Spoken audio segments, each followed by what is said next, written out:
Hi, everybody. I'm Michelle Morris from Consolidated Planning Group. Thank you so much for having me today. Thank you especially to Alexis with Capable Kids. Would you like to say a few words about your program? Yes. So hi, everybody. Thank you for joining us. So as you all know, we are, doing this webinar in partnership with Consolidated Planning Group. So we are thankful to them for this discussion that we're about to have. And if you don't know Capable Kids, we are stationed in South Texas. We are a nonprofit organization that works with providing adaptive and modified events and sporting events as well. And we are a nonprofit here for children and young adults with disabilities. So we cover a very large area, and we're always looking to, educate our families and ourselves and the community around us. So thank you all for joining us, and we're excited to get started. Fantastic. Thank you so much. I'll go over kind of how this is going to work. First, a couple of housekeeping items in case you've not been to one of our webinars in the past. Since we are in webinar mode, for the most part, I cannot see you or hear you, but I know you're out there. I see the participant count. I know you're there. If you have any questions or comments, I welcome those. I would love for you to put those in the chat box. If I don't get to your question right away, I'm not ignoring you, I promise. It just means that I'm probably about to get to that information. So no worries there. And if someone has a question in the chat box and you know the answer, feel free to chat in there. That's fine with me. I don't mind. So yeah, also I wanted to let you know that this is being recorded and it will be shared to our YouTube channel. Later on today, we'll send you a link for the YouTube channel, and we will also send you the slides. And if you happen to be, pardon me, if you happen to be listening on our podcast and you would like a copy of our slides, you can get those by emailing us at contact@cpgcares.net. That's contact@cpgcares.net. That way you can just get a copy of the slides that you're interested in if you are listening on the podcast or if you're here on the webinar. So today we are going to be talking about key steps to achieving transition success. A little bit about Consolidated Planning Group. First of all, we are a holistic special needs planning firm. We're located just outside of Houston in the Sugar Land and Missouri City area, but we serve families all across Texas and all across the United States. We have over 30 years of experience with insurance and financial services, so much so that we are members of the $1 Million Roundtable. We are licensed in insurance and securities. We are also members of the Special Needs Planning Academy and nationally certified as special needs planners. The reason we took this on is because the owner of our company, Allison, has two girls who have some differences, some special needs or disabilities, however you like to categorize them. And when they were going through transition periods, coming to the end of their high school careers and thinking about what's next, Allison realized how difficult this all is, all the nuanced information and the rules and regulations that you need to know about. And she said, you know what? I want to make sure that this isn't as difficult for the families that we serve. So we are going to educate and advocate for families just as much as we can. So when we're talking about special needs planning, what exactly is that? Well, families come to us for protection plans like life insurance and income protection, lifetime care plans, when they're trying to think about how much it's going to cost to take care of their loved ones for the rest of their lives, and themselves in retirement. We talk a lot about transition planning, which is the bulk of what we're going to be talking about today. ABLE accounts we help families with, and like I said, education and advocacy. You know, there are over 263,000 financial planners in the United States right now, according to the Bureau of Labor Statistics. Over 263,000, but fewer than 250 of those, not 1,000, just 250, focus on special needs planning. So I have that statistic down at the bottom. Fewer than 0.1% of all the financial advisors in the United States focus on special needs planning. So you're definitely in the right place. I even tried to make a cute little graphic for that, like a pie chart, and it wouldn't let me because the amount is too small to even see on a pie chart. So how to get started with financial planning, with special needs planning.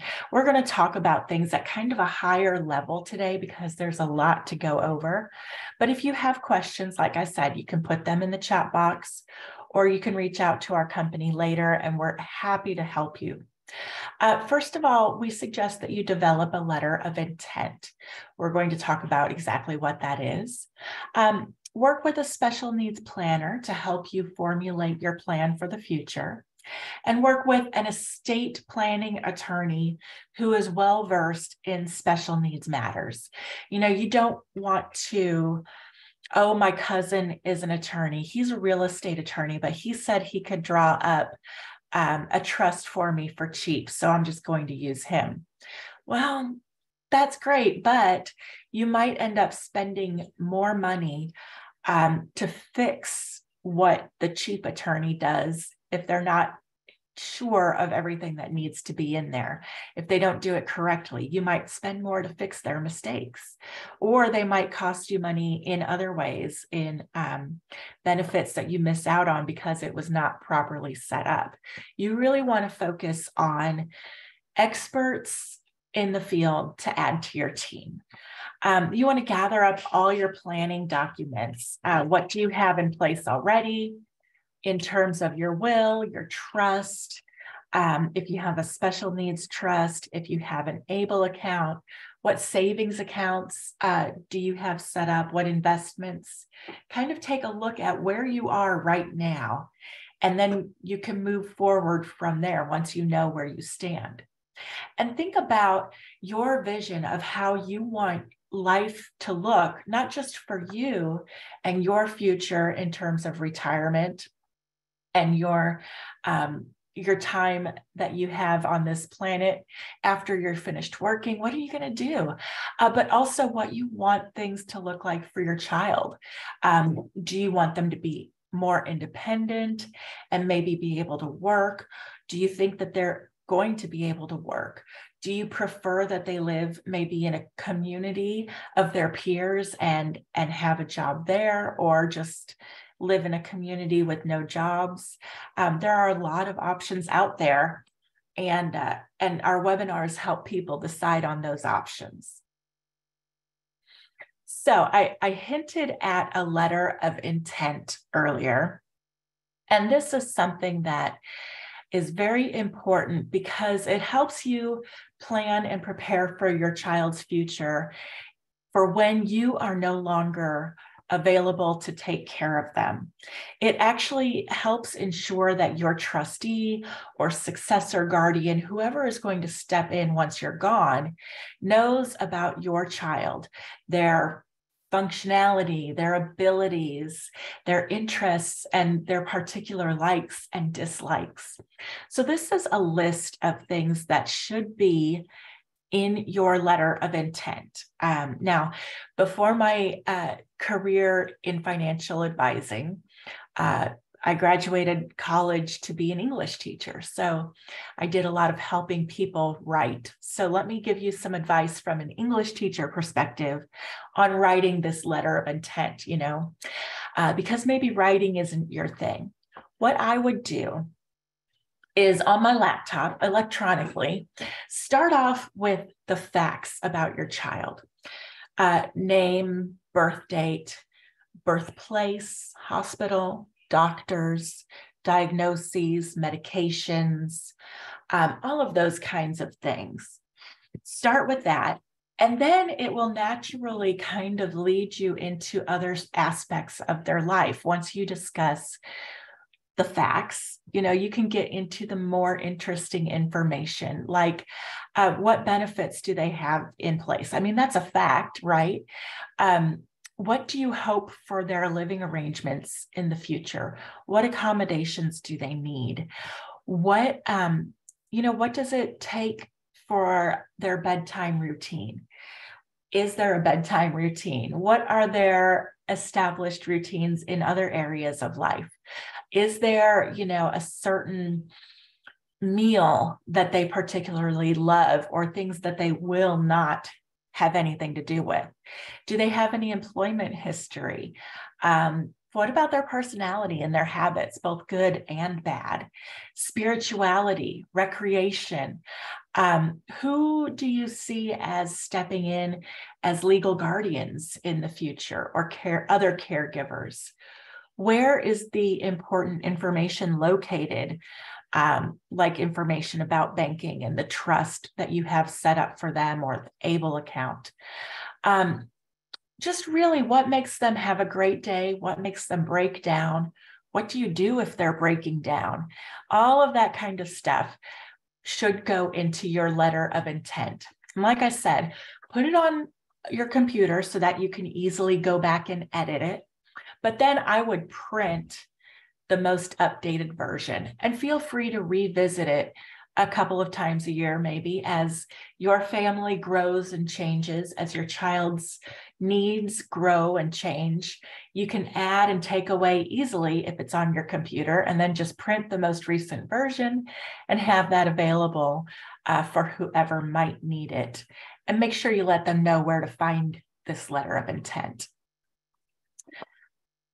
So another thing that I know keeps people awake at night is, how is my child's care going to be funded in the future?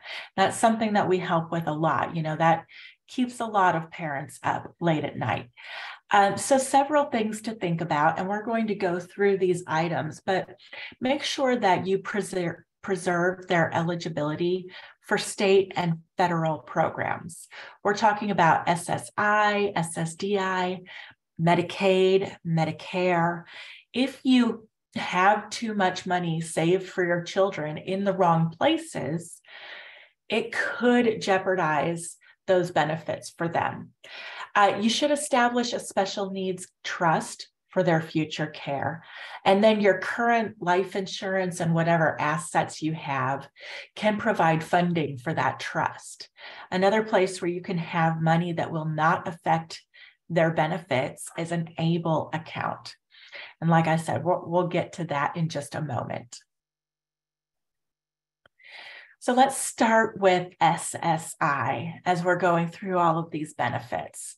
What should you apply for? How do you apply? When do you apply? So you should focus on applying for SSI as soon after your child turns 18 as possible.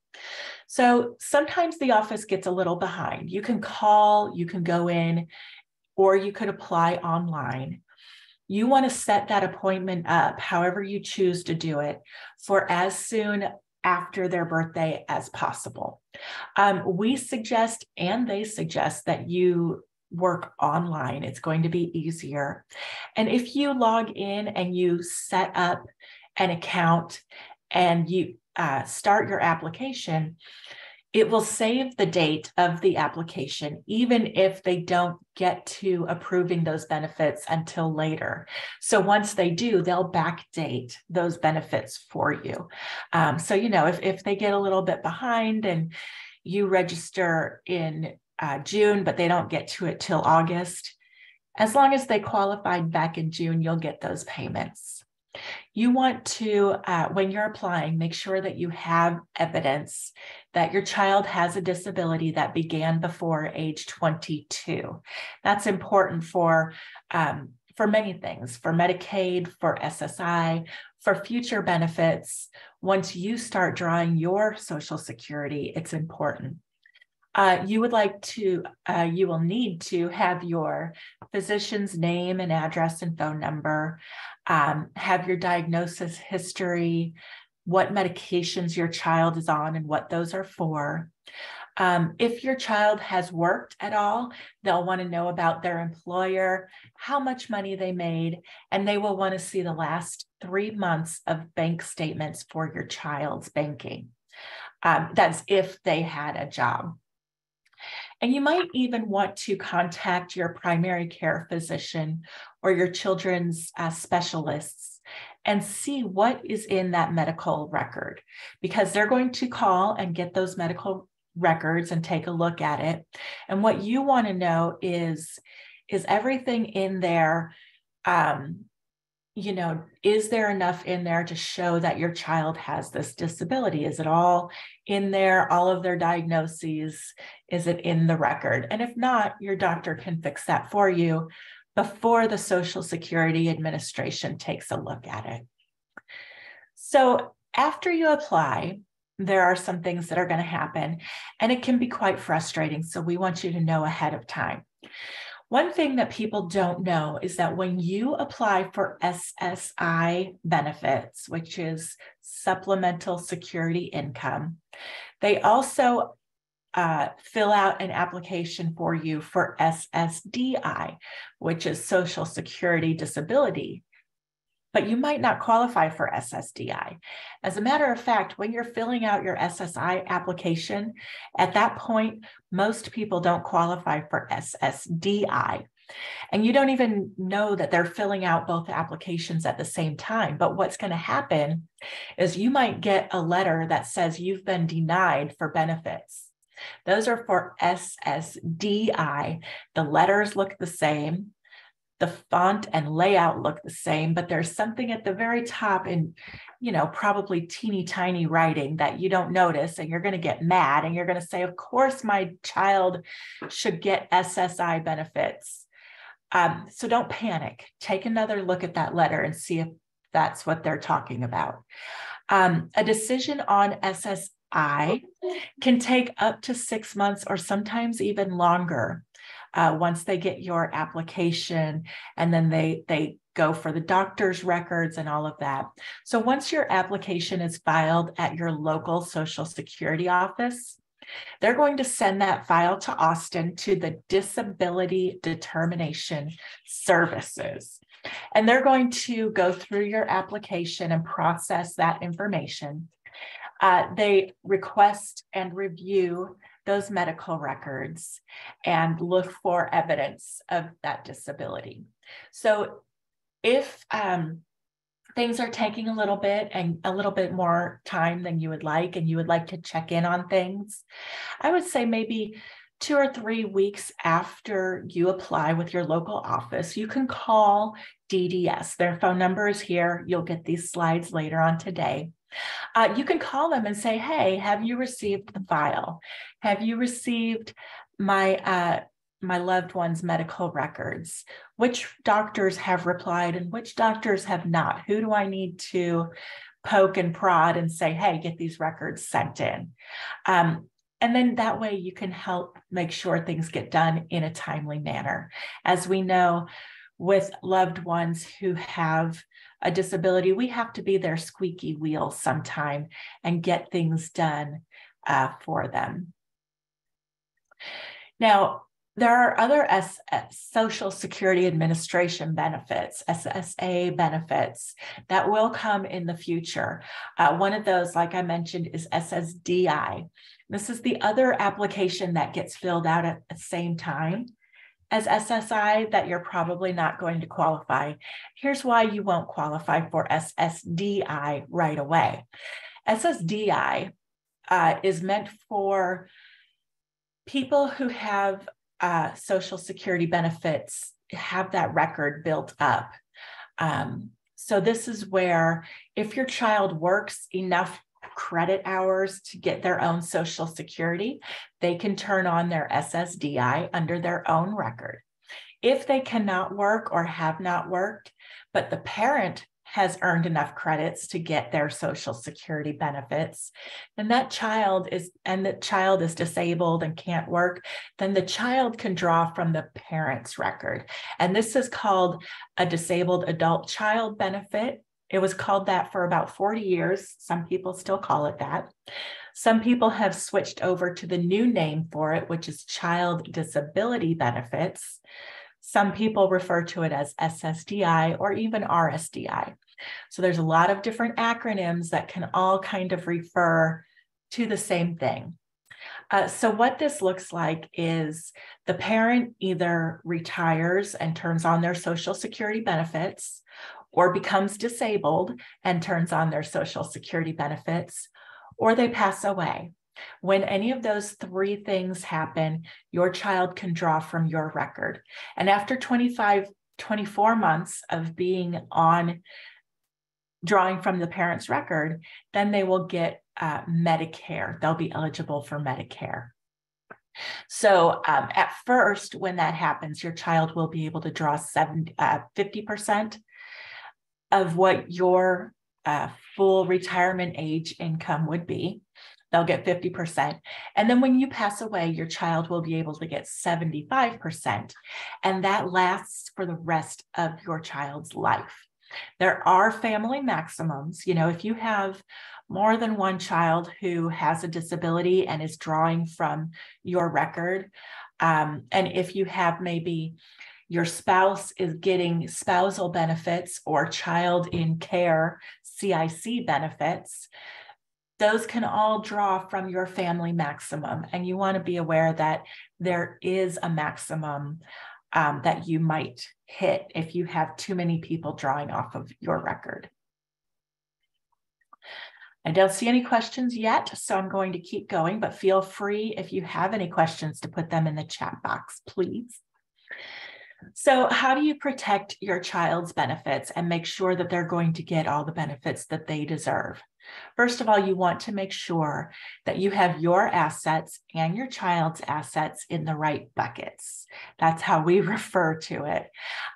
You want to make sure that your child who has a disability is not set up on anything as the beneficiary. So for example, I'll use my kid's name, Jacob. You don't want to say, okay, after my death, my life insurance is going to go to Jacob.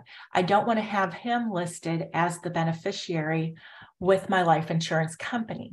What I want is in my will and on my benefits and, listed as a beneficiary, I want it to say the third party trust for the benefit of Jacob, or the special needs trust for the benefit of Jacob. It's very important because if those funds go directly to Jacob, he would lose his other benefits. And you want to make sure also that other family members, like your parents, Jacob's grandparents, or aunts and uncles, or anyone who might want to contribute to his future, that they know about this as well. And it doesn't have to be, a big conversation with your family that, oh, we think you might be giving us money. You could just say, hey, I saw this webinar and they mentioned this, and we're not assuming that you're going to leave money. But if you do, you have to make sure that you do it correctly. So here's how to do it. Like I said, make sure that your money is in the right buckets. Establish a special needs trust for their future care. Make sure beneficiary is listed as that trust. Make sure that your current life insurance and any other assets are directed to that trust, not to your child. And you can also save money for them in an ABLE account. That's another place, another bucket of money that you can set up for your child that will not affect their other benefits. So let's talk about that trust and guardianship. So like I said, a special needs trust will help you preserve those benefits and help you be able to provide resources for your child. There are rules for the trust and the ABLE account that are a little bit different that you will need to know about and that we're going to get to. Guardianship, that process can begin when you are within 6 months of your child turning 18. There are also other options like partial guardianship, special needs, decision-making, supported decision-making, maybe just a power of attorney or a healthcare power of attorney. And an attorney is going to help you fill these things out. The trust, your guardianship, your will, things like that, you're going to need an attorney for. Now, at Consolidated Planning Group, we are not attorneys, but we can refer you to some who work with these topics and are well-versed in these areas. So as I mentioned, I still see no questions, so it looks like we're doing good. As I mentioned, an ABLE account is a place where you can have money saving up for your child. So almost everybody has heard of a 529 college savings plan, right? That's a 529C. You save money there, it grows tax-free, it gets invested, and then your child can use that money for school or room and board, things like that. An ABLE account is very similar. It's actually also a 529, but this is a 529A, A for ABLE, C for college. It's easy to remember. And an ABLE account is for not just college and room and board and tuition. You can use an ABLE account for a lot more things. And it is meant for kids with a disability. So the beneficiary is the account owner. The income that is earned in that account is not taxable. Unfortunately, you can't deduct your contributions from your taxes, from your federal taxes. Some states do allow you to deduct that, but since we are in Texas, and Texas has no state income tax, of course, they can't give you a break on your state income taxes. Again, it does not jeopardize their Social Security or Medicaid. And there are distribution and contribution limits. I see some questions popping up. After I go through the ABLE account slides, I'll check on the questions and see what I haven't answered yet. So what can you use your ABLE account to pay for? Well, you can do financial management, transportation, education. It can pay for college, but it doesn't have to. Assistive technology like mobile devices, an iPhone, a laptop, support services, training, mentoring, legal expenses, and it can pay for food and shelter without causing a reduction to your SSI benefits. This chart is from the ABLE account website. Like I said, it's for an individual whose disability started before age 26. Anyone can contribute to the ABLE account, but each individual can only have one. So your child has one ABLE account, but anyone can put money in up to $17,000 for 2023. The trick is that it is whatever the gift tax exclusion is for that year is the amount that you can put into your ABLE account. Now, if your child is working and they don't have an employer-sponsored retirement plan, they can put in more money into their ABLE account, an additional $13,590. The caveat is that you don't want your ABLE account ever to go above $100,000. That is the limit where Medicaid and SSI will say, oh, look, you've got plenty of money. You don't need our help so much, and it can affect their benefits. You put the money in and it grows, it gets invested, it grows tax-free, and you can use those funds for any qualified disability expenses. You can change your investments around twice a year. You can roll over the account to another family member as long as they qualify for the ABLE account. And it's important to remember that when your loved one passes away, if there is money left over in the ABLE account, Medicaid or the state can come back and be reimbursed from the funds that are left over in that ABLE account. So basically they're saying, we have been taking care of you and providing these benefits for years and years and years. Now we see that there's some excess money left over and you've passed away. We would like to claim some of that back for reimbursement. So what about those distributions? What can you use an ABLE account for? This is the good part. As long as it can be construed as achieving a better life experience for an individual with a disability, you can use the ABLE account to pay for that. That's what it means, achieving a better life experience. So that means basically anything, housing, utilities, food. They can take money out for cash. They can pay for vacations. You can pay for a car or a laptop or classes, clothing, basically anything that your child needs, as long as it is for your child and helps them achieve a better life experience. So ABLE account, there are limits of how much you can put in, but you can spend it on pretty much anything. With a special needs trust, there are no limits on how much you can put in, but there are limits on what you can use it to pay for. So these two things work really well together. This is, some of the things that a special needs trust can pay for, but this slide is not nearly as important as this one. What you should not use your special needs trust for, and that would be food, shelter, utilities, things that are considered daily living expenses. You cannot use your special needs trust for rent, for food, for gas, electricity, for cash, or else there will be a 1/3 reduction to your SSI benefits. Okay, so like I said, ABLE account, there's a limit on how much you can put in, but you can use it for anything. Special needs trust, no limit on how much you can put in, but you have to be careful what you use it for. Okay, so let me address some of these questions that I saw pop up.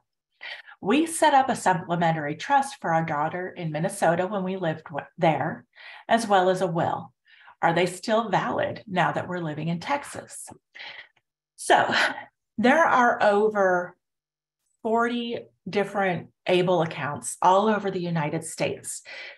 Each state or many states have different state-sponsored plans, and then there are also some private plans. You do not have to sign up for the ABLE account in the state where you live. You can choose any ABLE account across the country, and what you want to look for is it easy to apply? Is it easy to get my money out when I need it? What are their maintenance fees? What does that look like? And are they investing my money wisely, conservatively, but to where it will still get a little bit of growth? Now, when people come to our company and want us to help them sign up for an ABLE account, we use one that is based in Virginia. It's through American Funds, which is a company that we trust, and we like how their ABLE account works. We're not saying it's the very, very best out there. They don't work for us. We don't really work for them, but it's a good option for our clients. As far as the will, you might want, and you change states, you might want to have a local attorney who specializes in special needs areas to take a peek at that will. You would probably want that done every 3 to 5 years, regardless of if you've changed states, just to make sure that things are still up to date with current regulations. The next question, we started a 529C college savings account for our son before he was diagnosed. Can it be rolled into an ABLE account? Yes, you can move your 529C funds into a 529A for ABLE. Is there a way to avoid the 1/3 deduction or reduction in the monthly SSI payment if our daughter lives with us in our house? There is a way. It's called the rental agreement. We have, if you have not sent in a rental agreement yet, it's easy. You just say basically that your daughter is paying, let's say $500. We typically recommend $500 as a good rental payment. So you say your daughter is paying $500 for rent or room and board every month. And that's the same amount that you would charge anyone who rented a room in your home. You transfer $500 from your daughter's account to your account every month. And once it's in your account, you can use that money for her, or you can put that money into her ABLE account or into a trust. And it doesn't matter if she's working or not. We're talking about the $914 that she should be getting from SSI. So it doesn't matter if she's not earning. Okay, let's move on. So who is going to take care of your child once you no longer can? Thinking about these things and planning for them ahead of time, I know it's scary and I know it might feel icky, but it's really important because it makes things much easier if you prepare ahead of time. Thinking about what options are available beyond high school. There are great educational options, work programs, transition programs, and fantastic residential communities available. As a matter of fact, earlier this week, we hosted a residential community panel that showcased a lot of great options for that period when your child needs to move into a community. And you can find those previous webinars on our YouTube channel.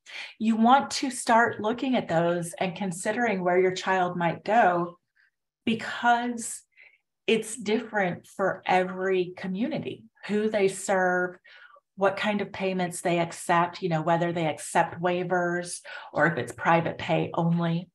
There are differences in, of course, location and size, but also the feel. Are there jobs available? Is it a farm type of community? Is it a ranch? Is it in a suburban community? What does the look and feel of the community? And they have wait lists that you need to know about. So if you find the perfect place and it's a payment that your family can afford and it's a place you love, you don't want to later find out that, oh, there's a 10-year wait list or they have no availability. So look into all those things early. Get your ducks lined up so that when you're ready to start marching, they're already in a row. And make careful considerations before you just say, oh, Jacob's sister is going to take care of him when he gets older. Jacob's sister might have her own plans in life. And we don't want it to be an obligatory type of relationship. We want it to be friendly and loving for the rest of their lives. Not like I have to take care of my little brother. And also not like little brother resents his older sister because she's trying to act like she's his mom. It goes both ways. Okay, let's switch gears and talk a little bit about the waiver programs. Now, this is specific to Texas. If you move out of the state of Texas, there are other waiver programs in other states, but it's not going to be exactly the same as this. So first of all, you want to get on those waiting lists for the waiver programs as soon as possible. Even if you're not sure that your child will qualify for that waiver, it's fine to get on the list because you don't have to prove that you qualify until your name comes up. And in some of these cases, your name is not going to come up on that list for 15 to 17 or longer years. I know it stinks, and there's nothing we can do about it right now until more funding comes through to fund more of these waivers. But for now, we're hearing 17 years for these waiting lists. For MDCP, class, and DBMD, there's one phone number. So almost everybody should qualify for class. MDCP, and we're going to get to what all of these stand for. I kind of wish these two slides were reversed. I'll fix that later. MDCP is for medically dependent children. It's not wide open to everybody, but if you have a child who is dependent on some kind of medical gear to live, if they are medically fragile, they'll qualify for MDCP. The waiting list for that one is not very long because not everybody qualifies. Now for class, it is a much broader audience. DBMD is for deaf, blind, and multiple disabilities. So your child they have to be deaf and blind and have another disability. Again, it's a much smaller list. But because everybody pretty much qualifies for class, you want to make sure you call this 877 number and get on that list. For HCS, which is Home and Community Services, Texas Home Living, and Community First Choice, you want to call your local intellectual and developmental disability authority. That is called your LIDA, or some people say LIDA.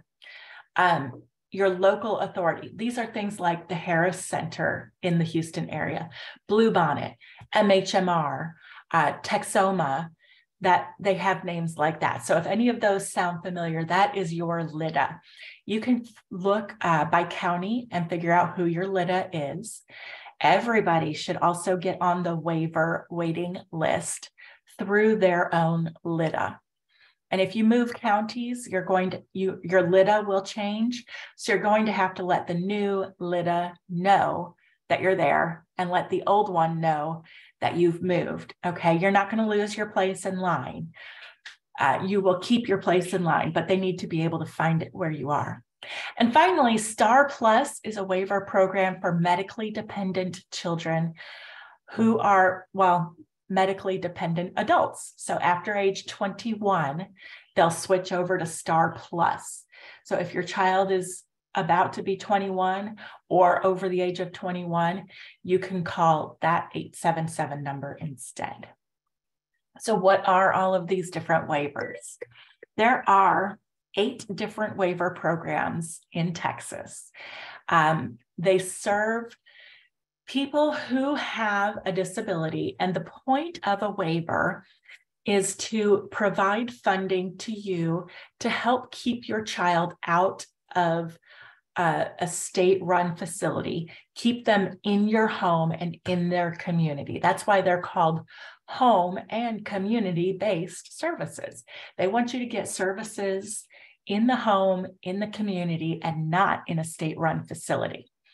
So you can look through these. They apply to different people.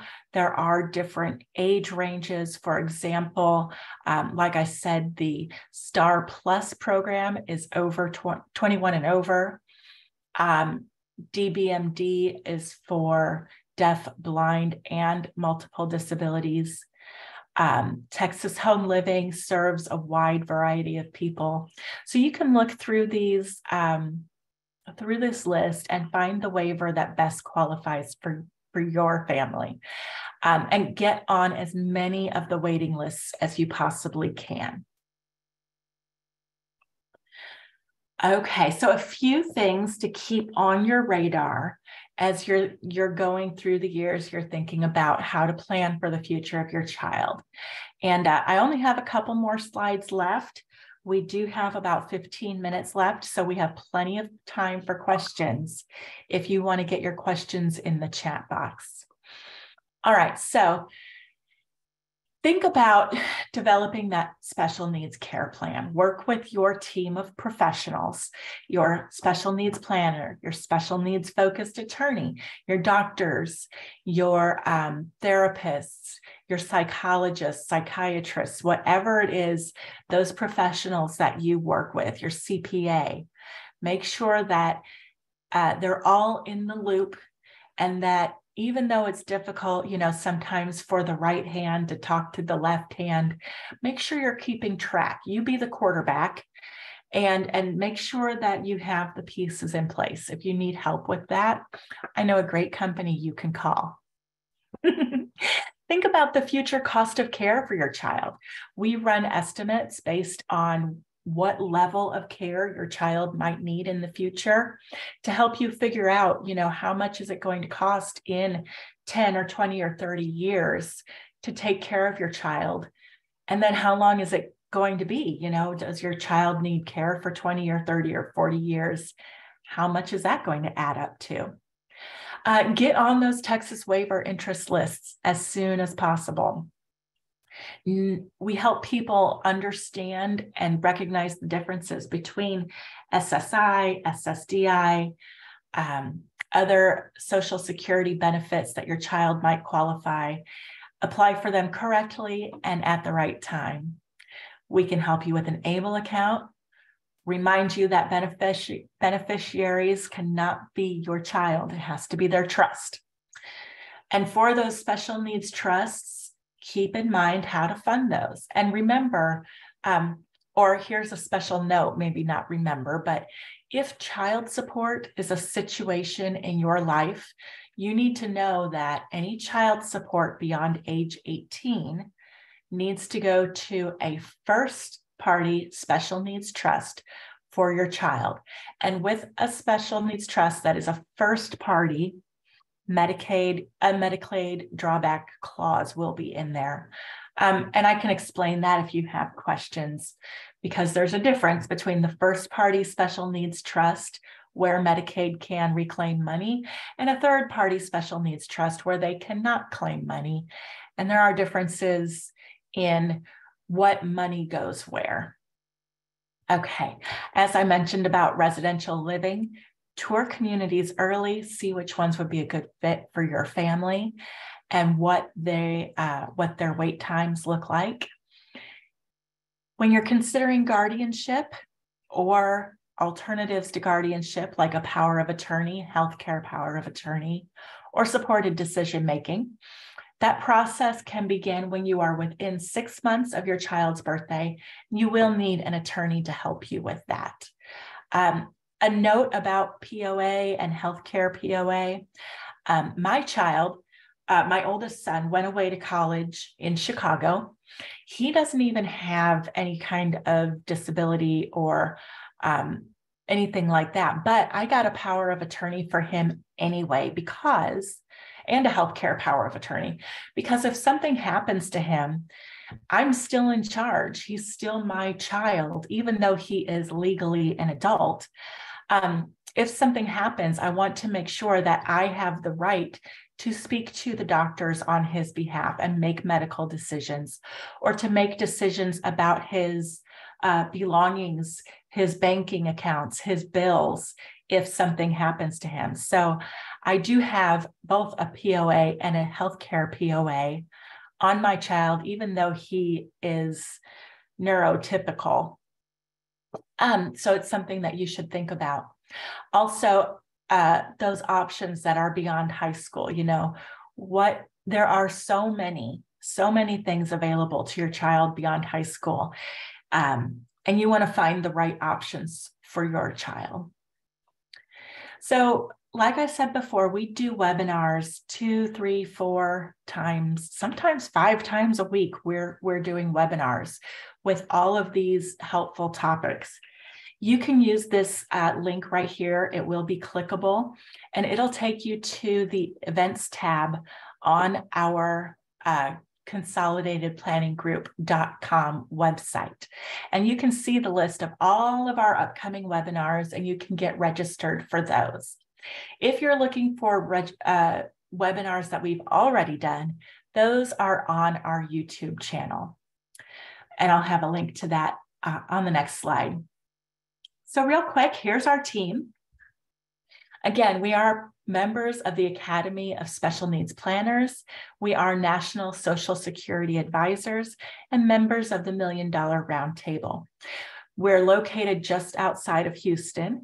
There's Allison and Jeff. They are a married couple with 2 girls who have special needs. They're the owners of the company. And then there's myself and my husband, Andy. So it's 2 husband and wife teams. When you work with us, we try to make sure that you get to meet all 4 of us so that we can put your face with a name, and we work as a collaborative team. We also have a fantastic group of support staff who help with marketing and paperwork and making phone calls and keeping us on our toes. So you might also hear from them when it comes to gathering your documents or getting signatures from you or anything like that.